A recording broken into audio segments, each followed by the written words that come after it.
أعوذ بالله من الشيطان الرجيم. بسم الله الرحمن الرحيم. إن الله وملائكته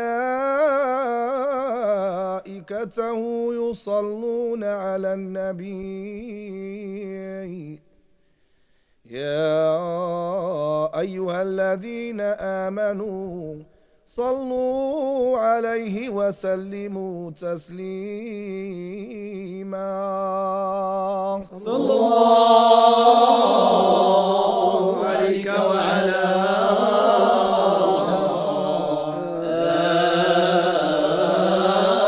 آلك وسلم. اللهم صل صلاة كاملة وسلم سلاما تاما على سيدنا محمد الذي تنحل به العقد. بسم الله الرحمن الرحيم. الحمد لله رب العالمين، والصلاة والسلام على سيدنا محمد خاتم النبيين وإمام المرسلين. اللهم صل وسلم وبارك وأنعم على سيدنا محمد وعلى آله وصحبه أجمعين ومن تبعهم بإحسان إلى يوم الدين. So we are still talking about the counsels of Imam al-Junayd al-Salik, rahimahullah. May Allah have mercy on him and benefit us from his knowledge in this abode and the next. And ضوابط علم السلوك. So the restricting matters of this path, of the discipline of going onto the path of purification, or as it's known, tasawwuf. قال Abu al-Qasim said, علمنا هذا مقيد بالكتاب والسنة فمن لم يقرأ القرآن ويكتب الحديث لا يصلح له أن يتكلم في علمنا. He said that this discipline of ours is restricted by the Quran and the Hadith and the Sunnah. فَمَنْ لَمْ يَقْرَأِ الْقُرْآنِ. So whoever doesn't recite, memorize, understand, learn the Quran, وَيَكْتُبَ الْحَدِيث, and does the same with the Hadith of the Prophet ﷺ, لَا يَصْلُحُ لَهُ يَتَكَلَّمَ فِي عِلْمِنَا. It is not befitting for that individual to speak in this discipline. Now, Imam Ibn Taymiyyah rahimahullah, he quotes this statement of Imam al-Junayd in his fatawa when he's talking about, whenever he talks about tasawwuf, and he says, إِنَّ أَوْلِيَاءَ اللَّهِ يَجِبُ عَلَيْهِمُ الْاعْتِصَامُ بِالْكِتَابِ وَالسُّنَّةِ. That the friends of Allah subhanahu wa ta'ala, it is obligatory upon them to uphold the Quran and the Sunnah. وإنه ليس فيهم معصوم يسوغ له أو لغيره اتباع ما يقع في قلبه من غير اعتبار بالكتاب والسنة.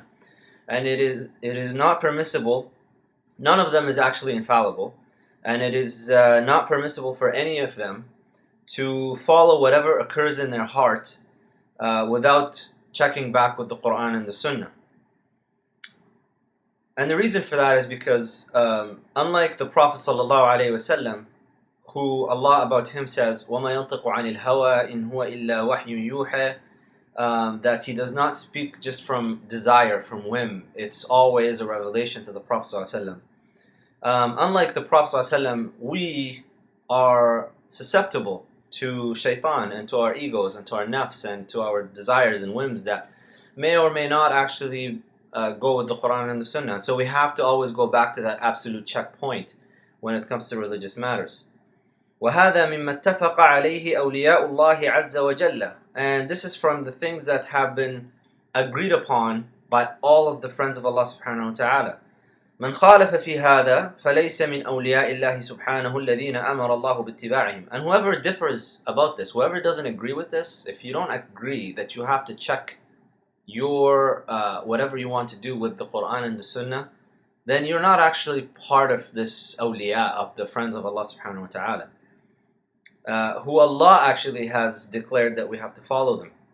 And this is interesting because if you look at Imam al-Akhdari's text, which is a very introductory basic text on Maliki fiqh, the first section of that text is on tasawwuf. It's on getting on the path and self-purification and whatnot. And towards the end of the section, he says that وَلَا يَحِلُّ لَهُ أَن يَفْعَلَ فِعْلًا حَتَّى يَعْلَمَ حُكْمَ اللَّهِ فِيهِ.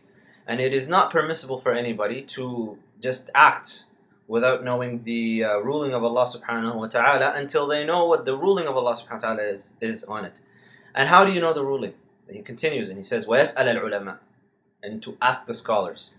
Well, who are the scholars? How do you define the scholars? And Imam al-Akhdari continues and he says something to the extent of وَيَقْتَدِي بِالْمُتَّبِعِينَ سُنَّةَ النَّبِيِّ صَلَّى اللَّهُ عَلَيْهِ وَسَلَّمَ, that the scholars, the ones that you would actually go and follow in their footsteps, would be the ones who follow in the footsteps of the Prophet ﷺ.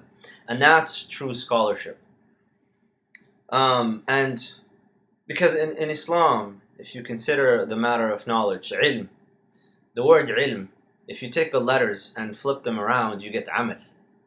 And so there is this the interlinking between knowledge and action. If you have knowledge that you're not acting upon, either that knowledge is not beneficial because it's not something you can translate into action, or that knowledge actually can become a proof against you, that you know that you should be acting in a particular way, doing certain things, and you're not doing them. And so that could actually be problematic for you. And so when it comes to knowing, like Ibn Junayd says, Abu Qasim al-Junayd says, that you have to, this thing is restricted by the book and the sunnah. A lot of times we find people that, and there's two extremes. There is the extreme of they want to adhere to the book and the sunnah so much, but they don't realize that whatever they learned over the couple of years that they've been studying Islam, looking into it, reading, in no way would be in the same amount that a scholar who has spent 50 years, for example, studying Islam. You cannot compare your 5 years, let's say, of study to 50 years of study. In Arabic, we have a proverb that says, أكبر منك بيوم أعلم منك بسنة. Someone who's older than you by a day would be more knowledgeable than you by a year. So you have scholars that have been studying the Islamic tradition from the time that, as they say, min nu'umati al-farihis, when their nails were still soft.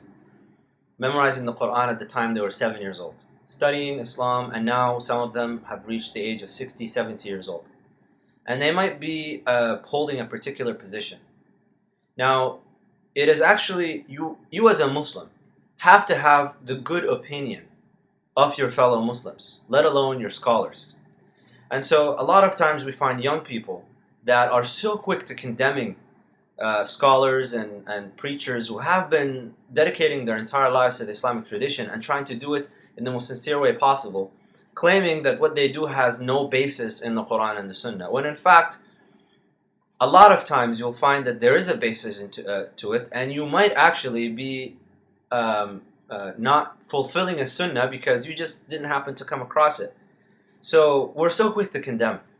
The other extreme, and I've come across this a few times, where you find some of the individuals who claim to be Sufis. They say that they're Sufis, which in itself is a problematic claim. And they will engage in certain actions. And then when you ask them, if you're a student and you're just looking to find out where they got that action from, in upholding the Quran and the Sunnah, they will say, oh, you've been influenced by the Salafis. As if being influenced by Salafis is a bad thing. Like we said, there's extremes to both sides. Look at it as two sides of the coin.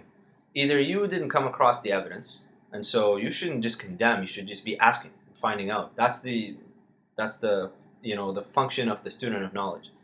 Or you shouldn't be doing something that you don't have a basis for. And so you cannot afford as a Muslim, because Allah subhanahu wa ta'ala says in the Quran, اليوم أكملت لكم دينكم وأتممت عليكم نعمتي ورضيت لكم الإسلام دينا. Today I have completed your religion, I have fulfilled my blessings upon you, and I have accepted Islam and submission as your religion to me. So it's really it's an issue that really we need to be careful on. Don't condemn, don't be quick to condemn, find out, and at the end of the day, it might be an alternative understanding and interpretation to a particular hadith. You have to realize that not every time that you come across a particular understanding, and reflect on how often you refer to scholars. You'll find yourself saying, Imam Fulan said and Imam Illan said. Well, does that mean that that Imam's statement is the final say on a matter? It could very well be a legitimate explanation to a particular verse or a particular hadith. But that doesn't mean that it is the only explanation. There are other scholars out there, and they might have alternative explanations to these things.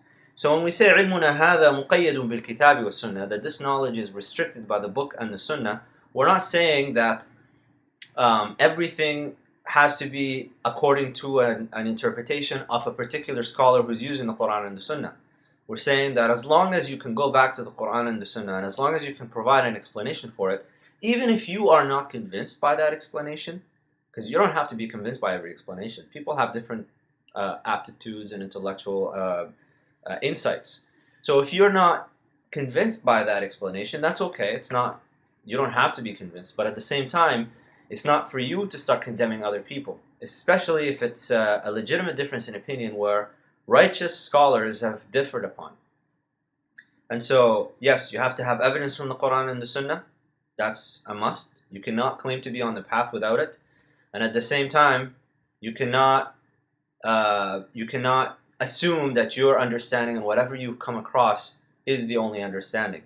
And that's where the statement of Imam al-Shafi'i said, فقيها وصوفيا فكن ليس واحدا فإني وحق الله إياك أنصح فهذا قاس لم يذق قلبه تقا وهذا جهول فكيف يصح ذو الجهل.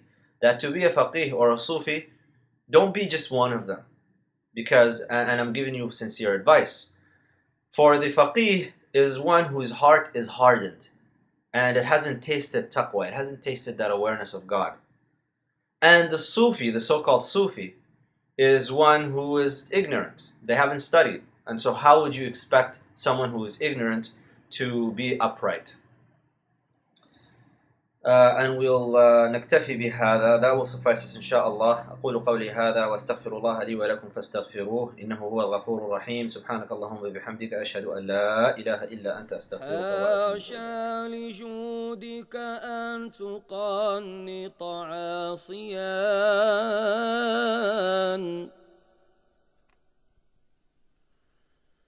حاشا لجودك أن تقنط عاصيا الفضل أجزل والمواهب أوسع